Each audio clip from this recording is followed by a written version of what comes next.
다음 3항 한번 읽어봅시다. 시작.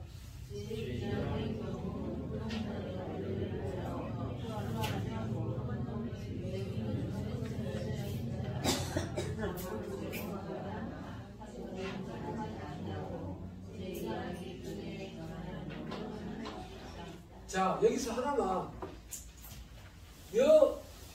후순위 임차인 있죠? 나머지 사람은 신청하면 며칠일에 나온다겠어요? 빨라야?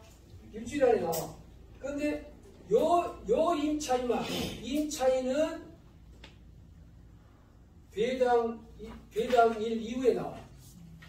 임차인을 좀 보호한다는 차원에서 임차인에 대한 인도명령은 일주일 이내 안 나와.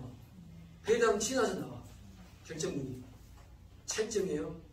임차인은 불쌍하다 해가지고 임차인에 대해서 인도명령은 좀 지나서 나와.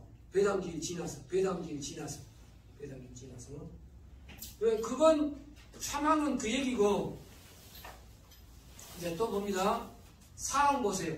읽어보세요. 시작.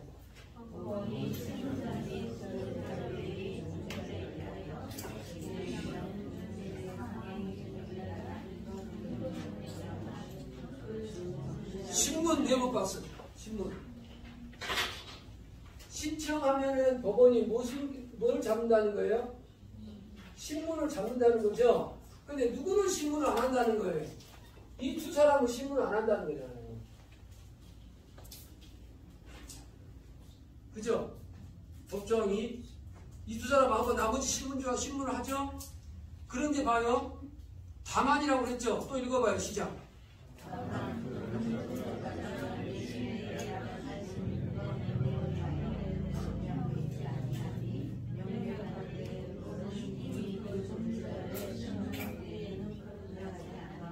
그러니까 명백하지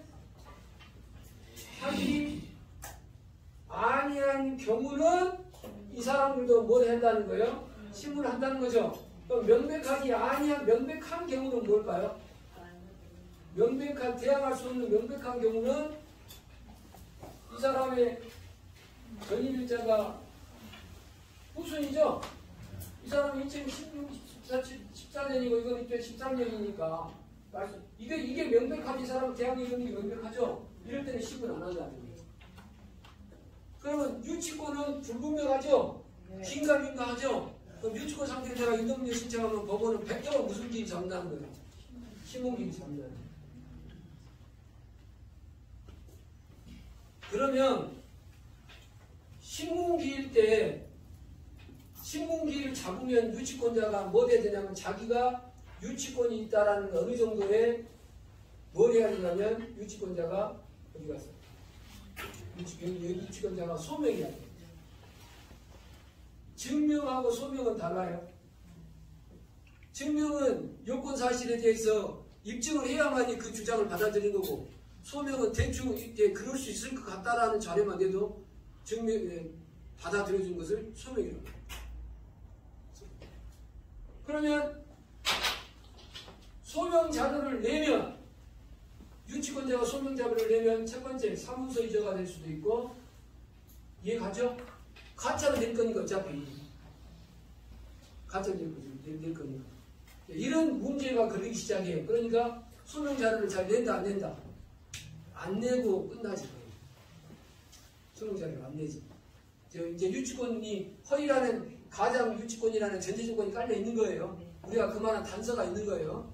단서가. 그러면 드디어 이제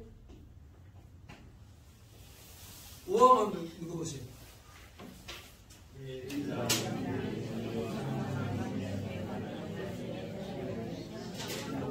즉시한 거에다 밑줄.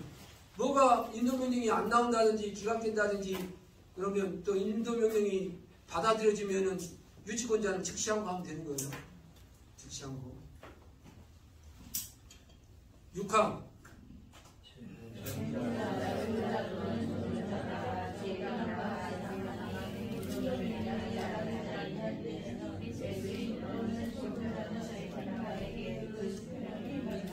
자, 따르지 아니할 때다가 밑줄 짝 치세요. 너 같으면 따르겠어? 아니 법원에서 인도하라고 한다고 명령이 내려간다고 따르겠냐고. 안 따르죠? 그러면 당연히 그 인도명령문을 갖고 누구에게 가라는 거예요? 집행관한테 가라는 거예요. 그래서 인도명령문이 집행권원이 된다는 법적 근거가 민사집행법 136조 6항에 있는 거예요. 그래서 인도명령 하는 거예요. 인도명령을 받아야 집행할 수 있는 겁니다. 이해가시죠? 네. 그러면 이제 드디어 인도명령문이 결정이 났어요. 인도하라고. 그런데 인도해요? 안 해요? 그 사람이? 안 하지. 그러면 이제 집행관한테 가라고 그랬죠? 그런데 집행관한테 가기 전에 집행문을 부여받아야 되고. 그리고 이 인도명령문 결정문이 요 채용자에게 송달돼야 돼. 송달이 안 되면 특별송달하고 특별송달 안 되면 공시송달이라도 해야 돼. 원칙이. 그래야 집행이 돼. 집행. 인도명령문에 무슨 문 받는다? 집행문 받고 송달 승인을 받아야 돼. 송달 됐다라고 채용자한테. 그럼 이제 내가 채용자라고 한다면 법원에서 오는 소리 받는다 안 받는다? 안 받지. 그러면 공시송달까지 가려면 또 한 달, 두 달 걸릴 수 있으니까. 연명일을 하면. 채용자 입장에서는. 항상 입장이라는 것은 낙찰자 입장이 있고 세입자 입장이 있죠? 이해관계는 상반되잖아요. 단편적이지 않지. 양면이지. 양면. 그래서 채용자가 할 수 있는 방어는 결정을 안 받는 거예요. 결정을 안 받으면 오래 가면 뭘 받나? 공시송달 가거든요. 그런데 어느 지방법원은 2번 보통송달 내용증명으로 보내서 특별송달 해가지고 보내는데 안 받으면 그냥 송달된 걸로 간주하더라고요. 송달은 도달주의의 원칙이에요. 무슨 주의? 그런데 예외적으로 발신주의를 택하는 경우가 있어요. 보내는 날 송달된 걸로 간주해버려요. 원래는 의사표시는 도달주의 원칙이에요. 아니 나한테 도달도 안 했는데 누가 나한테 계약했다고 하면 안 되잖아요. 내 귀에 들어와야지. 이게 도달주의 원칙인데 예외적으로 무슨 주의를 택하는 경우입니다. 발신주의. 그래서 집행하러 가면은 똑같아요. 이 스토리가.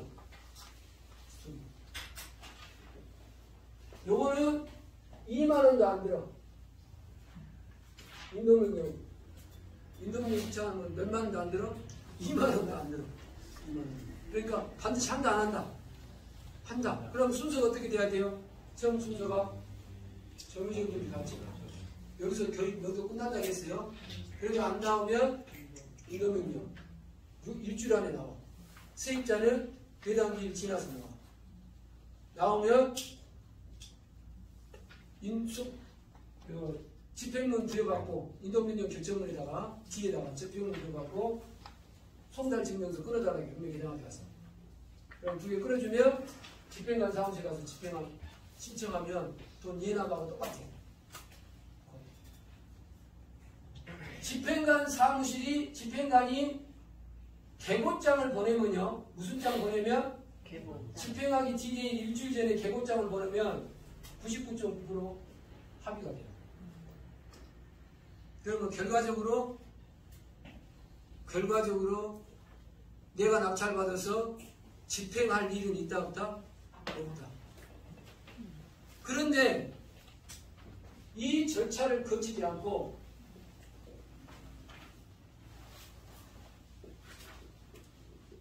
합의를 처음부터 간 사람은 애먹고 그리고 인간에게 배반을 당해. 그리고 경매장을 떠나. 경매가 이제 사람 마음을 다치게 한다는 거야. 자기가 잘못한 것을 해가 안 거. 그래 뭐가 잘못된 첫 단추예요? 합의를 보려고 하지 말라는 거예요.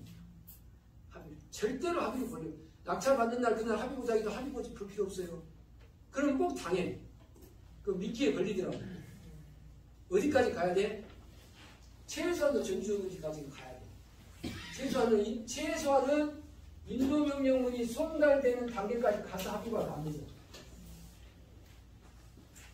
송달까지 시켜놓으면 이제 합의가 안 되면 바로 집행이 들어올 수 있다는 거잖아요. 성달까지 들어간 데는 돈이 안 드니까. 인명명령 신청하는데 2만 원도 안 든다니까요. 그런데 돈 2, 300만 원을 저기서 합의를 가. 그 말이 안 되는 거지. 특별한 사정이 있다고 한다면 합의를 봐야지. 합의를 봐야지. 그러니까 지금부터 경매에 대한 경매에서 명도에 대한 막연한 생각은 다 같이 지운다. 지운다. 다 같이 시작. 지운다. 지운다. 전자로 정의적으로 가점 해놓고 전화와도 받지 마. 문자로만 해도 세입자고 전화 오면 왜 그러시냐고. 요구하면 죄송합니다. 저도 지금 돈이 좀 급해서 못 드리겠습니다. 한다. 이런 식으로. 전자로 하고 전자로 이동료 신청하고.